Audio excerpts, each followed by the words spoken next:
Selamat siang Ibu Nini dan teman-teman semuanya. Perkenalkan nama saya Yohanes Pangestu Sanjoyo dengan NIM 172314016 dari Program Studi Ekonomi. Saya akan mempresentasikan hasil evaluasi laporan keberlanjutan saya dengan studi kasus PT Antam Terbuka 2018. Yang pertama, PT Antam Terbuka 2018 berdiri pada tanggal 5 Juli 1968. Kantor pusat PT Antam terletak di Jalan Letjen TB Simatupang, nomor 1 Tanjung Barat, Jakarta Selatan, daerah khusus ibu kota Jakarta, Indonesia. Adapun berbagai jenis-jenis tambang yang diproduksi oleh PT Antam ini sebagai berikut. Ada emas, nikel, mineral logam, perak, bauksit, dan mineral lainnya. Di sini saya mengambil topik spesifik mengenai biodiversity atau keanekaragaman hayati, yaitu Global Reporting Initiative 304-1 mengenai lokasi operasi yang dimiliki, disewa, dikelola atau berdekatan dengan kawasan lindung dan kawasan dengan nilai keanekaragaman hayati tinggi di luar kawasan lindung. Poin selanjutnya itu mengenai persyaratan pelaporan. Di sini ada persyaratan yang saya temukan berdasarkan hasil evaluasi laporan. Yang pertama itu terkait dengan lokasi geografis.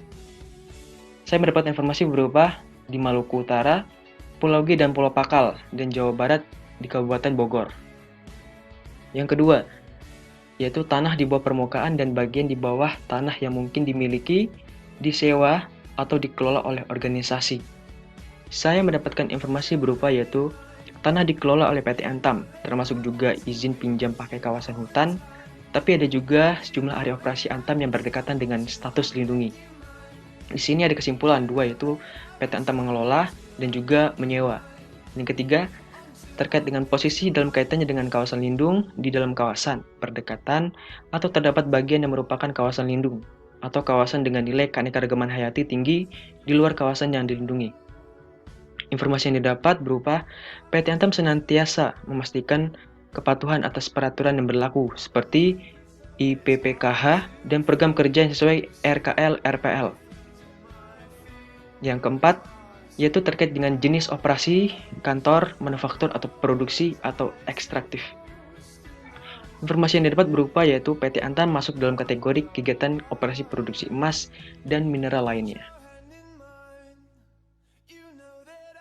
Persyaratan pelaporan kelima yaitu terkait dengan ukuran lokasi operasi dalam kilometer persegi atau unit lain jika berlaku. Informasi yang didapat untuk wilayah di Maluku Utara yang bermetode open pit mining atau pertambangan terbuka berada di kawasan hutan lindung di Pulau G dan Pulau Pakal serta Blok Monorpo 1A dan 2 dengan luas 789,95 hektar.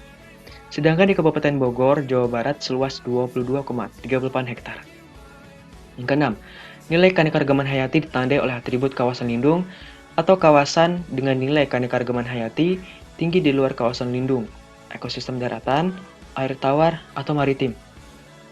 Informasi yang ditemukan yaitu, bagi Antam, pemeliharaan keanekaragaman hayati tidak hanya penting bagi keseimbangan ekosistem dan kesuksesan aktivitas restorasi di area kami. Tapi lebih dari itu, keanekaragaman hayati yang terpelihara dengan baik merupakan warisan yang tidak ternilai bagi generasi mendatang. Yang ketujuh, yaitu nilai keanekaragaman hayati ditandai dengan daftar status yang dilindungi seperti kategori manajemen kawasan lindung IUCN, Konvensi Ramsar, legislasi nasional. Informasi yang didapat yaitu dalam pengelolaan keanekaragaman hayati, setiap unit bisnis Antam menerapkan program kerja yang disusun sesuai dengan rencana pengelolaan lingkungan dan rencana pemantauan lingkungan RKL-RPL dan persyaratan proper.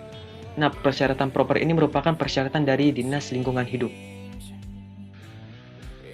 Baik, mungkin sekian presentasi yang dapat saya sampaikan. Mohon maaf jika terjadi pengucapan kesalahan dan juga istilah maupun makna, dimohon dimaklumkan.